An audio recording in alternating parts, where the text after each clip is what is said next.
Sumainyo ang Panginoon, Sumainyo. ang babaeng Samaritana at ang paghayag ni Jesus, ang tubig na nagbibigay ng buhay na walang hanggan. Well, bahagi rin ng ating mga pahayag na si Jesus ang pagkain na nagbibigay ng buhay na walang hanggan. Si Jesus ang salita na nagbibigay ng buhay na walang hanggan. At sa Ebanghelyo ngayon ay tinatawag natin tubig na nagbibigay ng buhay na walang hanggan. Medyo underrated po yung tubig sa atin, kaysa sa pagkain. Kasi napakarami natin tubig. Kung makikita natin, pinapaligiran tayo ng tubig. Kahit na yung bansa natin ay pinapaligiran ng tubig. Pero bahagi para sa mga Hudyo, napakahalaga yung tubig. Kasi sa disyerto sila. Kaya nga bahagi na makita natin. Kaya nga sa unang pagbasa, narinig natin yung panaghoy ng mga Israelita habang sila naglalakbay mula sa Ehipto hanggang sa lupang pangako. Dahil wala silang tubig, anong gusto lang gawin ni Moises? Batuhin. Kaya nga bahagi na yung tubig, kaya sabi nga yung lugar na tinawag nila ay tinawag gawa ng alin. Doon nagtalo-talo ang mga Hudyo. At ang kanilang pagnagtalunan ay alin. Kung sila baga ay ginagabayang pa ng Diyos o hindi na. Bakit? Kasi nga, wala silang makita ng tubig. Ay kung hindi sila nakakita, mag-uubos sila. So sayang yung paglabas nila sa Ehipto. Pero ang Diyos ay pinamanig na alin sa pamagitan ng kanyang utos kay Moises na alin, dalhin niya yung lungkot na ginamit niya sa paghati ng tubig na kanilang nilakaran ay siyang ginamit paralin ay tuktukin yung malaking bato para magkaroon sila ng tubig nang sa ganon sila ay sabi nga natin ay buhay, magkaroon ng lakas hanggang makarating sila sa lupang pangako na kung tawagin natin ngayon ay Israel.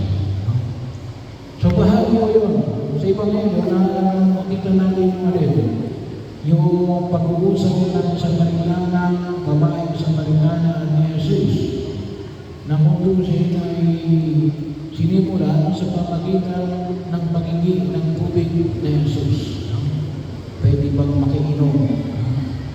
Bahagi yun. Sabi nga natin, kapag pinag-usapan natin yung Samaritana,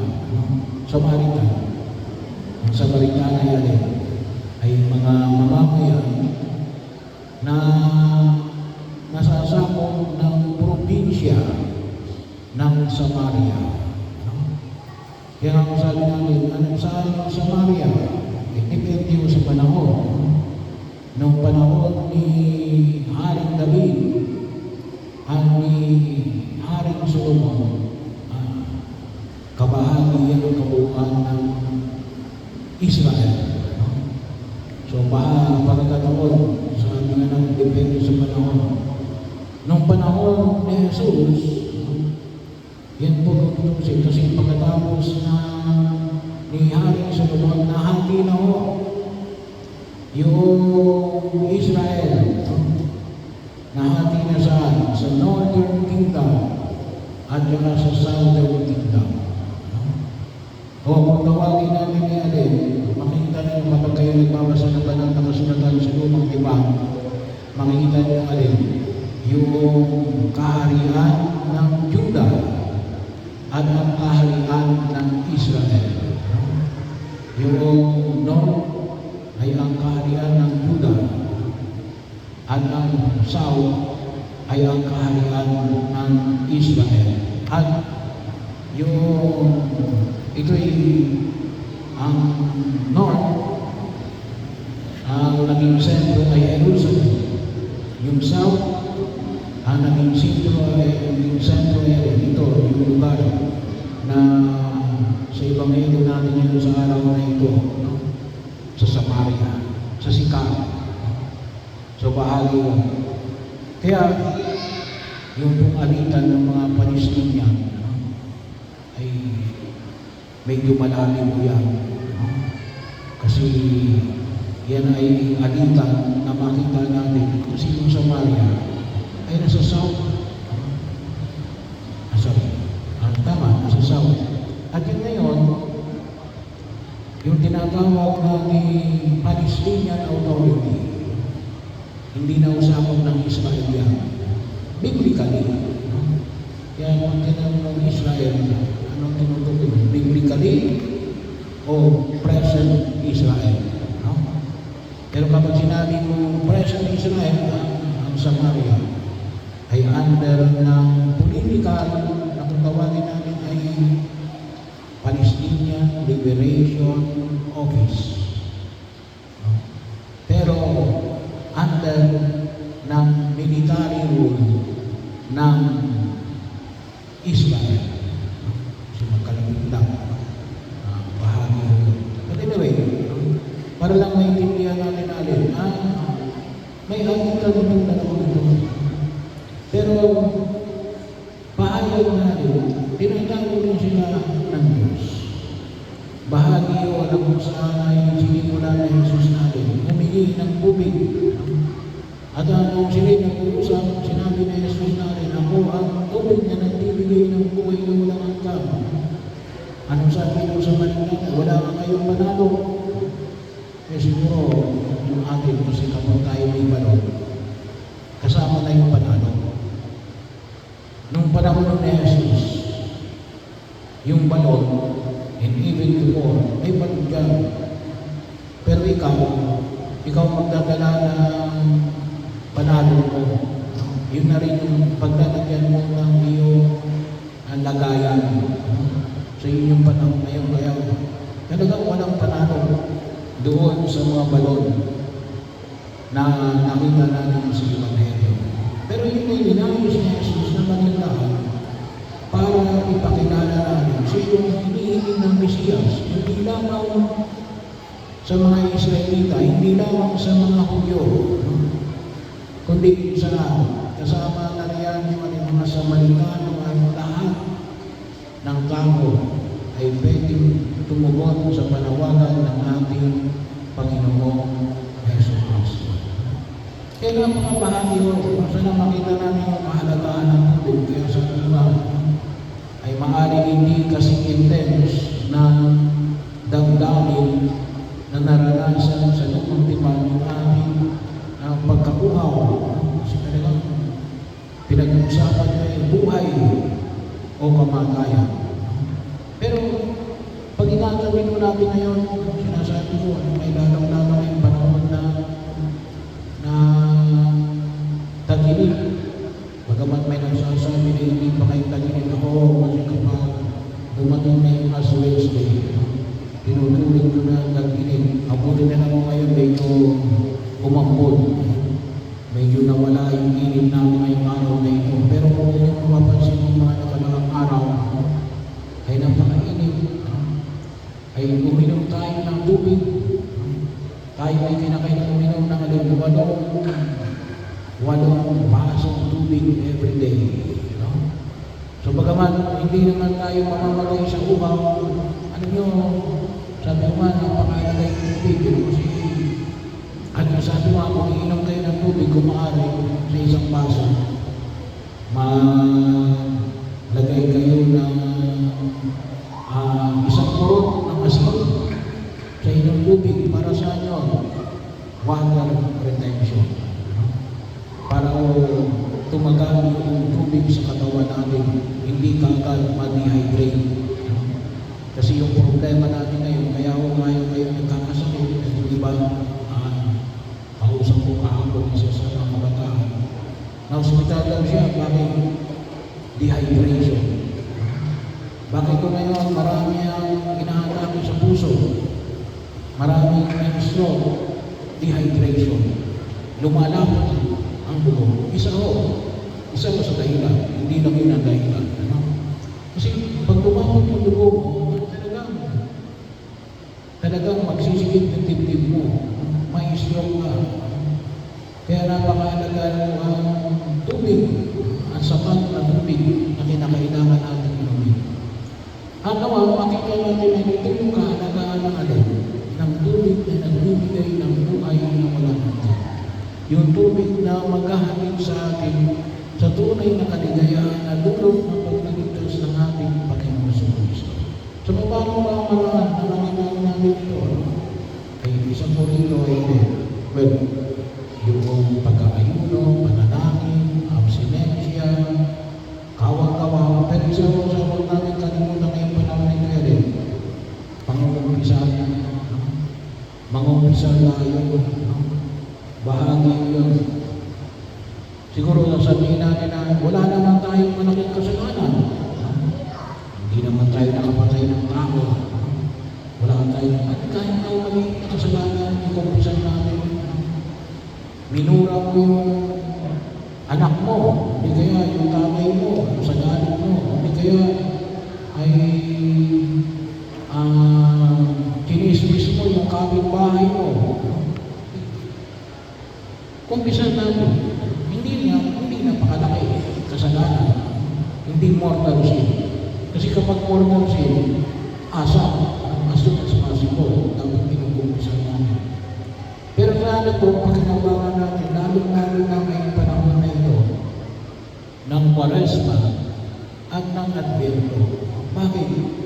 Kasi bahagi yun namin, yun yung pagsasanay natin na manatili tayo malinis sa harapan ng Diyos, na masanay din tayo natin na humingi ng kapatawaran.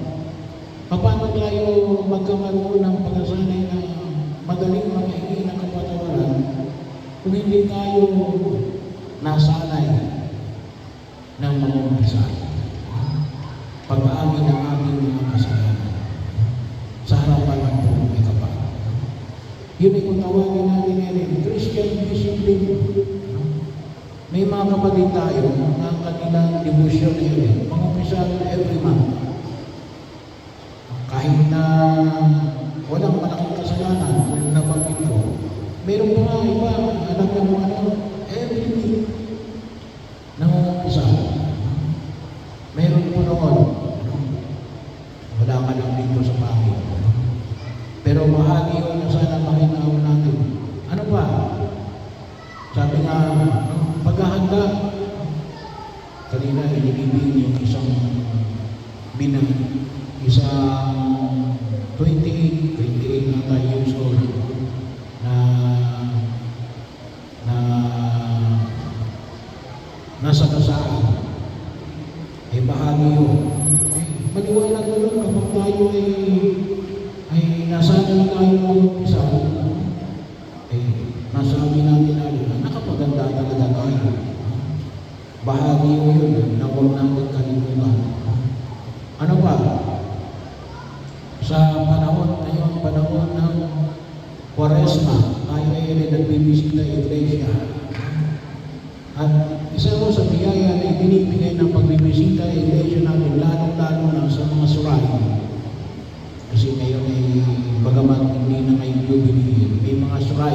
So, yung mga suray sa tulad po ng mahal na beren ng Turumba sa Pakin, yung mahal na beren ng Guadalupe sa Pagsanghang, yung sa Tila, sa San Antonio, yun ay national suray. Yung po sa Mayhay, ilan na po yan ang mga suray ng aming parokya. Yan po ay pwedeng magbigay ng indulhensya plenaria throughout the year. Hindi lang ang panahon ngayon ng Kwaresma, pero tayo kasi ngayon, tayo ay nagbibisita sa iglesia. Ay, hindi nyo matatanggap yung indulhensya plenaria. Kahit na o 100 simbahan na pinuntahan mo, kung hindi kayo nakapag-umpisa. Before or after. Tayo, tama-tama, kasi tayo ay may kumpisa ng bayan sa darating na March 12, yun po sa darating na Martes. Pakinabangan natin yun at sa ating pagdiriwang ng bisita iglesia sa March 21, ay bahagi yun.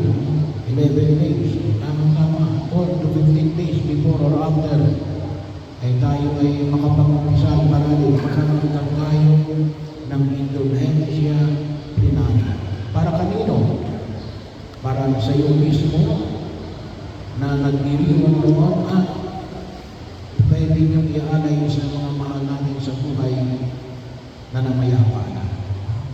Bahagi yung ano lang kailangan magawa natin yung requirement na alin mag-umpisa ang araw ng linggo. Anong inaalis ng indulhensya plenaria? Yung kaparusahan na kagibat ng iyong kasalanan na pwede mo pa sanang pag-usahan sa purgatorio, pero gawa ng indulhensya plenaria, diretsyo ka na sa langit. Bahagi yun. Pagkakataon, kagibat yun ang pangako ng Panginoon sa pamagitan ng tinuturo sa ating simbahan. Ganon kakapangyarihan yung pang-umpisa. Huwag natin hayaan natin manakaw yung ating kaligayahan kasi yun yung pagkilos ng demonyo. Tayo nakawin sa Diyos at tayo ay ibunin sa hindi sa buhay na walang hanggan, hindi sa tubig na nagbibigay ng buhay na walang hanggan, sa apoy na hindi nauubos. Kaya, mga kapatid, pakinabangan natin ang biyaya na ito na pinagkakaloob ng Diyos sa atin. Nanawa maging bahagi ng aming pagkilos na kung ano lang kailangan natin gawin, pakinabangan. Kasi ito ay isang biyaya, isang sakramento na itinatag ng ating Panginoon sa Kristo upang higit natin pakinabangan ang kanyang pagliligtas at ang buhay